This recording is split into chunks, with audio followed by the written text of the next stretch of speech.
Welcome to my podcast. There is something that I would like to share to you, and anyone can hear this podcast because we are living in a digital age, and anything can even affect anyone that might think they are smart enough to not fall in those kind of traps.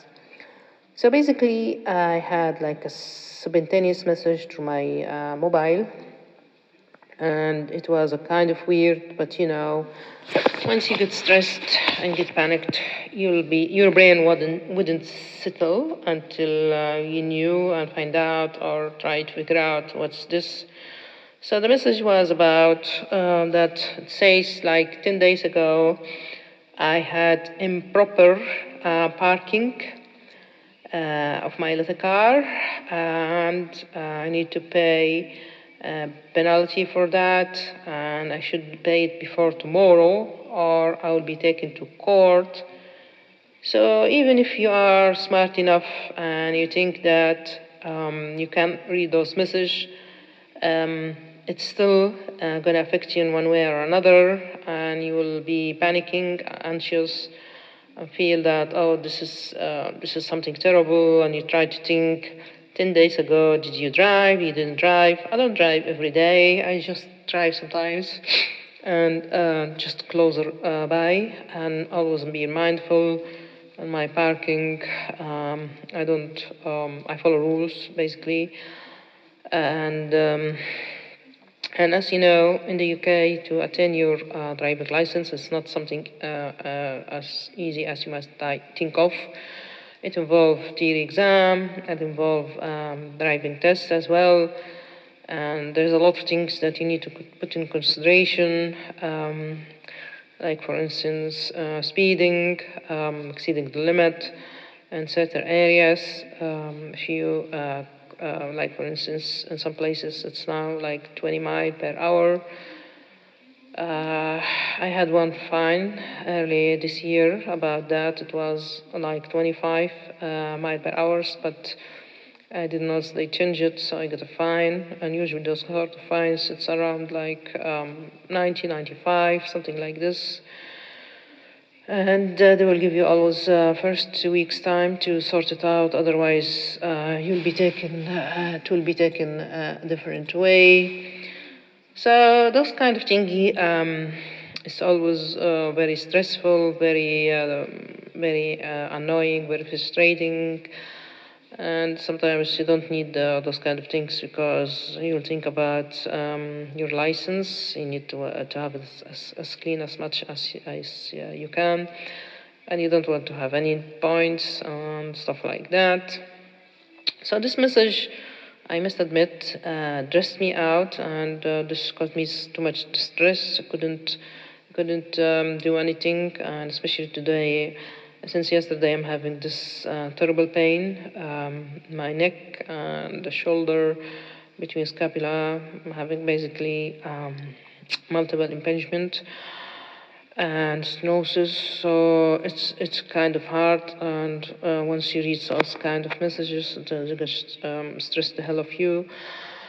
And when I was staring in my mobile, I can see a mobile number, and I was asking myself, would it be sensible to send someone something like this through a mobile number without explanation, without, we know, for instance, in the UK, those kind of things, always they come official, and always there's a statement for the day, the time, and a photo, which is basically evidence for everything that you need to know, because you can't just get something like this. But we know when we are stressed and we got those kind of things out of the blue, we can't think straightforward or clearly. We'll just be clouded by the whole thing and stressed, frustrated. So I just sat, and I got a call from my GP because I have issue with the pain and other problems which I had since this assaulting that I had with occlusion. And I just started to, because the message states to me that you need, nowadays when you update your mobile, it will give you the functionality that those numbers who are not common or unknown to you, they'll be filtered in a way which is good, of course.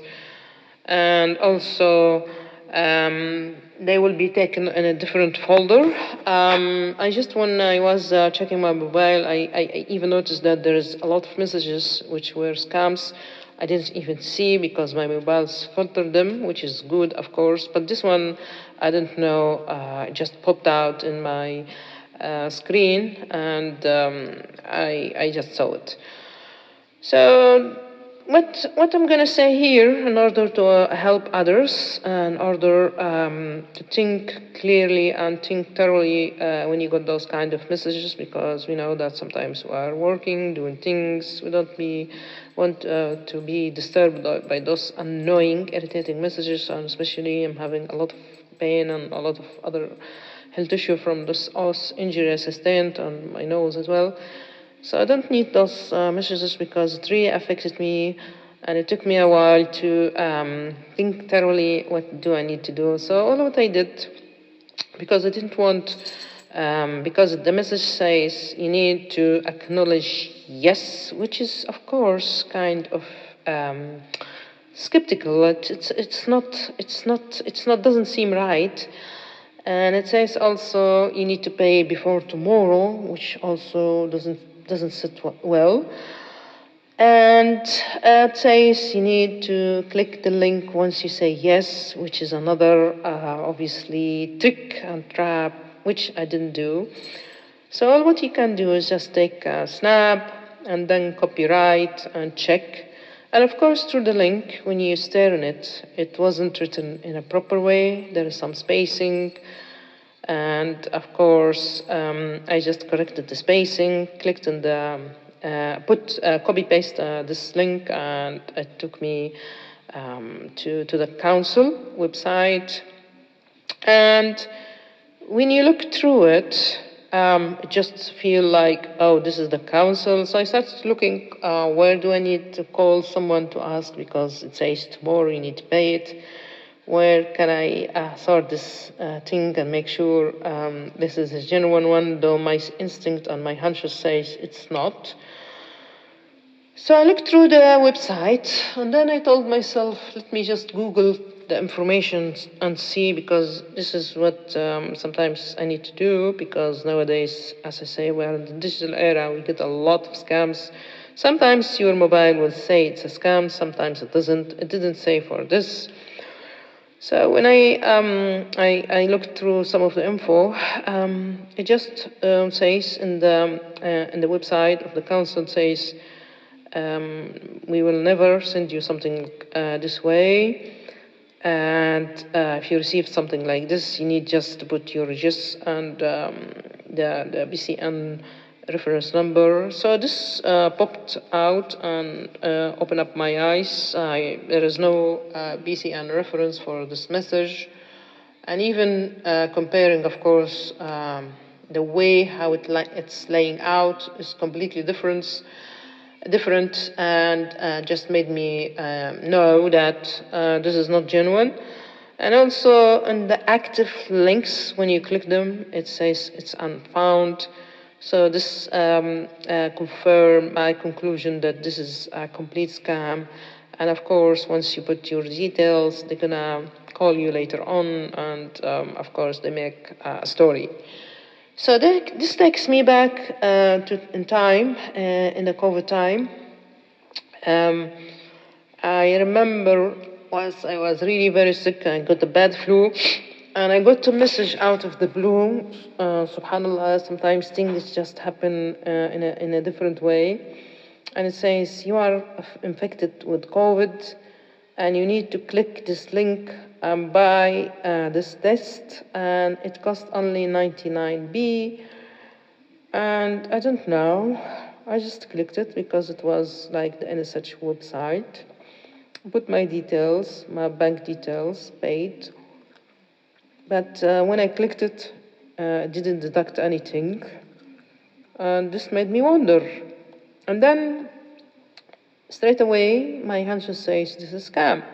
But obviously, I put my details. I don't know how I don't know, I just, sometimes you feel you did the wrong thing and you feel like stupid, though you know you're not stupid. But, you know, as I say, certain messages, when it come in certain moment, it just make you worry, anxious, panicking. And I knew now they have my details. So what I did is just call my bank and explain the situation. They told me, don't worry, even if they tried, they can't. And even if they took something, we will reimburse it. So all of a sudden, 6:30 in the afternoon, I got a phone call. And from the accent, you can say it's Indian or Pakistani, and it says just like this, which is very weird, and you can tell straight away this is really ridiculous, and they are scams. He say, "Hello, doctor. We know that yeah. He say that your bank is hacked, and we need to move your money to a safe space, and let us help you." I say, and I was anxious, to be honest. I was like, oh my God, what happened? Why do you say this? I need to move my money maybe in my account. And I say, wait, I need to speak to my colleague. And he was just chatting to him nearby, you know. This is ridiculous. Usually they're going to put you on hold.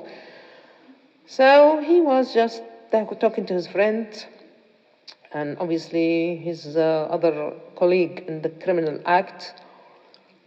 And I just hanged up, and he called back again, and he said, just give me your account and the details that I need to move it to a safe space so no one will steal your money. So I hanged up again because it doesn't make sense to me. And I reported that, but even though they can't do anything about them because those scam people, they're very dangerous. They know what they are doing, and they look for vulnerable people. I don't know how they get our numbers, because obviously someone says our numbers, or they are trying hit and miss. I don't know, to be honest. I need to find out. But this is the kind of things which is happening nowadays. Or also, you will get a message saying your parcel has arrived. You need to call us and click this link, or we try to deliver something to you, and you are not in. And I'm a kind of person who never buy online. Rarely I buy, which is from Amazon, and it's all for my neck problem and the shoulder problem, which I bought, and those kind of things. And I always will know when I should expect something, but it's not something like this. So this is those messages, especially for people who always buy online. They can be tricky and can be on the pain in the neck, because you thought it's genuine and they aren't. And also, there is sometimes when you get those kind of things, you can, if you got them through emails, email is a different story. You need to report something called phishing at something.co.uk. And for this one, it said there's a 4-digit number that I need to forward the message, which I did. For the emails, it's a different story. You can't tell if it's a scam, of course. And if you filter your email as well, it's always have a different layout and a bizarre way how it's written, and very colorful. That's what I noticed from those scams emails. And also you can tell from the font as well, and the way how it's worded. So yeah, you have to be vigilant, because those scam people always, they are behind the computer finding their own Brill in order to find their victims, which of course they can succeed in one way or another. Let me know in the comment down below if you have similar story, or you would like to share a story. which will help others. And I see you on another podcast. Thank you.